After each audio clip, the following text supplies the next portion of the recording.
నమస్కారం అండి. అన్న మొన్న ఒక 2 రోజుల నుంచి ఒక వీడియో వైరల్ అవుతుంది. ఆటో డ్రైవర్ కొటేషన్ రాసినందుకు కొంతమంది అన్య మతస్థులు పోలీస్ స్టేషన్కి వెళ్ళి కంప్లైంట్ ఇవ్వడం జరిగింది. అసలు దీని గురించి మీరు ఏం చెప్పాలి? First of all hats off to auto driver అండి. ఎంతో తెలివైన వాడు, ధైర్యవంతుడు కాబట్టి అలా రాయగలిగిండు. తను రాసిన దాంట్లో అక్షరాల 100% నిజం ఉంది. ఒకానొకప్పుడు అక్బరుద్దీన్ ఓవైసీ, అసదుద్దీన్ ఓవైసీ సేమ్ ఇదే వాక్యాలు చేశారు. వాళ్ళు ఎవరు పుట్టినా కూడా ప్రపంచంలో ముస్లింగా పుడతారు ముందు, ఆ తరువాతే మతం మారుతారని చెప్పేసి.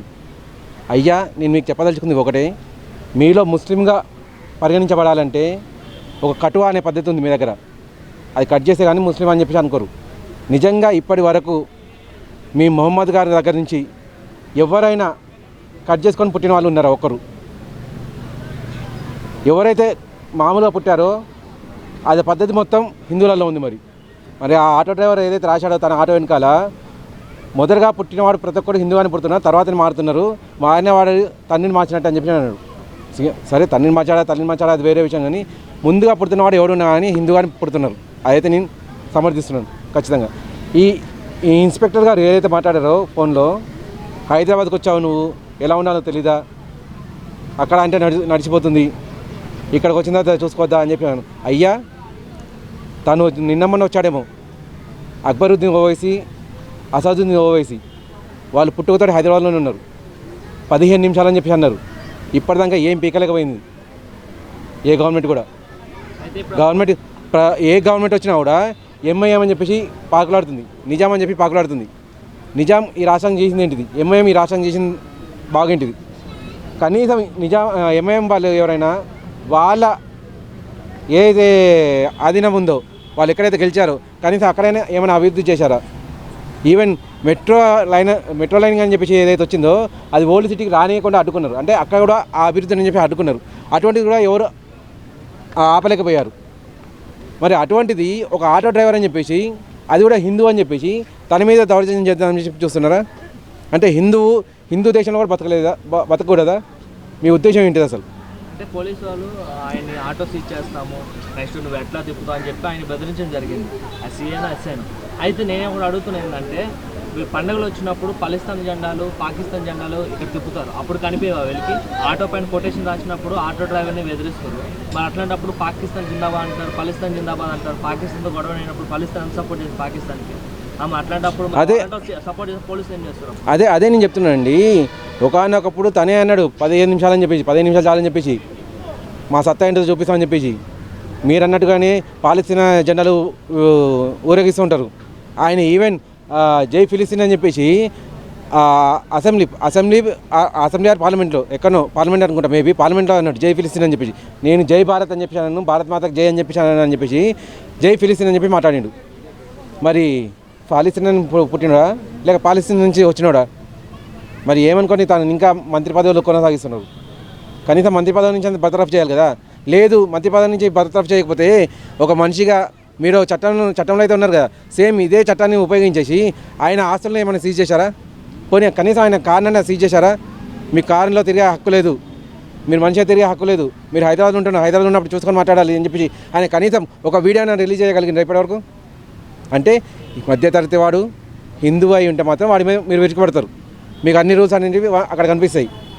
అదే అక్బరుద్దీన్, అసదుద్దీన్ అయితే మీరే కాదు, అక్కడ పెద్ద మంత్రులు కూడా అన్నీ మూసుకొని కూర్చుంటారు. అంటే మూసుకొని కూర్చోడానికి మిమ్మల్ని గెలిపించింది, మూసుకొని కూర్చోడానికి మిమ్మల్ని మాకు రక్షకులుగా నియమించుకున్నది. అయితే ఆటో డ్రైవర్ని కొంతమంది ముస్లిం వ్యక్తులు ఆటో డ్రైవర్లు మొత్తం కలిపి కేసు ఫైల్ చేయడం జరిగింది.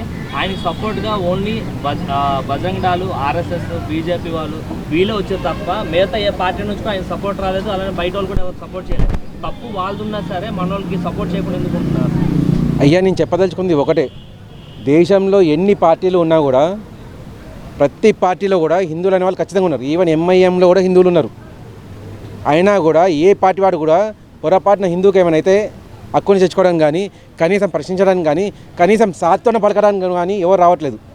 అలా చేయగలిగేది కేవలం ఆర్ఎస్ఎస్, బీజేపీ, బజరంగ్ దళ్ వాళ్ళు మాత్రమే. ఇప్పుడు ప్రతి ఒక్కరు ఏమంటారు, ఇప్పుడు ఎంఐఎం పార్టీ వాడు మజ్లిస్ ముస్లిం పార్టీ అని చెప్పి అంటారు దాన్ని. అంటే కేవలం ముస్లింల కోసం మాత్రమే పెట్టిన పార్టీ అది. బీజేపీలో ఎక్కడ కూడా లేదు, కేవలం హిందువుల కోసం పెట్టిన పార్టీ అని చెప్పేసి. అయినా కూడా అందరూ విమర్శిస్తూ ఉంటారు, ఈవెన్ హిందువులే విమర్శిస్తూ ఉంటారు. హిందువుల కోసం మాట్లాడుతుంటుంది. అయ్యా రేపు పొద్దున హిందూకి ఏమైతే కనీసం అయ్యో పాపం అనగలిగే ఒకే ఒక పార్టీ బీజేపీ. ఎంఐఎం పార్టీ క్లియర్గా చెప్పింది, ఆ పేరులోనే ఉంది, నేను ముస్లిం కోసం పాటుపడతా అని చెప్పేసి. అటువంటి పార్టీని విమర్శించడానికి ఒక్కరు కూడా ధైర్యాన్ని సరిపోవట్లేదు. కనీసం ప్రశ్నించడానికి మీకు ధైర్యం సరిపోకపోతే ఎవరైతే మన హిందువులు ఇలా కష్టపడుతున్నారో, ఎవరైతే నిజాలని చెప్పాలనుకుంటున్నారో, తన ఆటో డ్రైవర్ అయినా కూడా తన ఆటో వెనకాల రాసింది ఏంటిది, ఎవరైనా పుట్టినా ముందు హిందువుగానే పుడుతున్నారని చెప్పేసి. ఈ భారతదేశంలో పుట్టిన ప్రతి ఒక్కడు హిందువే పుట్టిండు, హిందువుగానే పుడుతున్నారు. మీరంతా మతం మారిన వాళ్ళే. ఈవెన్ మన దుబాయ్ రాజులు కూడా ఒక మాట క్లియర్ చెప్పారు, మేము ముస్లింలు మీరు ముస్లిం అని చెప్పి ఎవరు అంటున్నారా, మీరు మాకు కుక్క లాంటి వాళ్ళు, మీరు మతం మారిన వారు, మీకు మాకు సంబంధం లేదని చెప్పేసి. ఆ మాట అన్న తర్వాత కూడా మీకు ఇంకా సిగ్గు రావట్లేదు. మేము ఇంకా ముస్లిం అని చెప్పి మాట్లాడుతున్నాం. మేము మా వాళ్ళు మా అక్కని తెచ్చుకుంటారు, మీరు ఈ దేశం వాళ్ళే మా వాళ్ళే అని చెప్పేసి. అయినా కూడా మీరు మమ్మల్ని మాట్లాడుతున్నారు.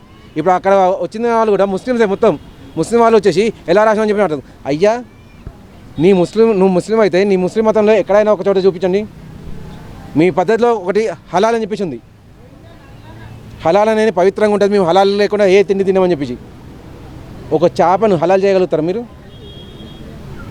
మీ ఖురాన్లో ఎక్కడైనా రాసిందా చేపను హలాల్ చేయగలమని చెప్పేసి? చేయకుండా మీరు హలాల్ చేపను తింటున్నారు. మరి హలాల్ అని చెప్పే పద్ధతి ఎలా పాటిస్తున్నారు మీరు? హలాల్ పద్ధతి లేదు కదా, అంటే మీరు ముస్లిం కానట్టే కదా. ఏవేవో సూత్రాలని చెప్పేసి మీకు ఇష్టమైనట్టుగా సూత్రాలని చెప్పి పెట్టుకున్నారు. ఆ సూత్రాలు అనేవి సరిగా లేవు. పైగా మీ సూత్రాలు సరిగా లేకుండా హిందువులను ప్రశ్నించడం మొదలు పెడుతున్నారు. హిందువులు అనేవాళ్ళు ఎన్నో ఏళ్ళ నుంచి బాధలు కోర్చేసి తమ దేశంలోనే పరాయి వాళ్ళుగా బతుకుతున్నారు.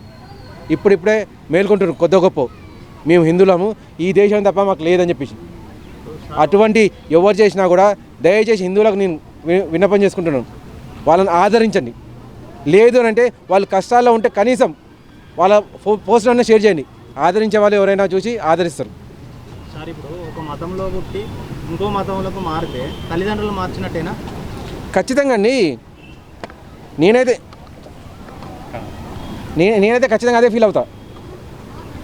ఇప్పుడు నా తండ్రి ఉండగా నేను పక్కన తండ్రి అని చెప్పి ఎట్లా చెప్తానండి? నా తండ్రికి తమ్ముడైనా అన్నైనా కానీ పెద్ద నాన్న లేకపోతే చిన్న నాన్న అని చెప్పేసి అంటాను. నా తండ్రి నన్ను పోషిస్తున్నాడు, ఈ దేశంలో హిందూ మతమే పోషిస్తుంది అందరినీ. ఇప్పుడు ఒక్క మతాన్ని చూపించండి, ఏ మతమైనా ఈ దేశానికి కావాల్సిన వనరులను కానీ సంపదను కానీ ఇస్తుందా? అటు ముస్లింల మసీదులు ఉన్నాయి, మసీదుల నుంచి ₹1 వస్తుందా? క్రిస్టియన్స్ చర్చిలు ఉన్నాయి, అక్కడి నుంచి ₹1 వస్తుందా? టెంపుల్ తీసుకోండి, చిన్న టెంపుల్ అయినా కానీ సంవత్సరానికి ఒకసారి జరిగే పుట్టినరోజులు ఉంటాయి ఆ పర్టికులర్ టెంపుల్ దేవుడికి, అక్కడి నుంచి కూడా ఫండ్స్ అనేది గవర్నమెంట్ తీసుకుంటుంది. ఆ గవర్నమెంట్ తీసుకున్న ఫండ్స్ అన్ని ఎవరిని పోషిస్తుంది? నాన్ హిందూస్ని కూడా పోషిస్తుంది. హిందువులకు చాలా తక్కువ. అంటే ఇక్కడ ఎవడు పుట్టినాడో హిందువుగానే బతుకుతున్నాడు, హిందూ సొమ్ముతోటే బతుకుతున్నాడు. కాబట్టి వాళ్ళంతా హిందువులే. తను రాసింది తప్పు కానే కాదు.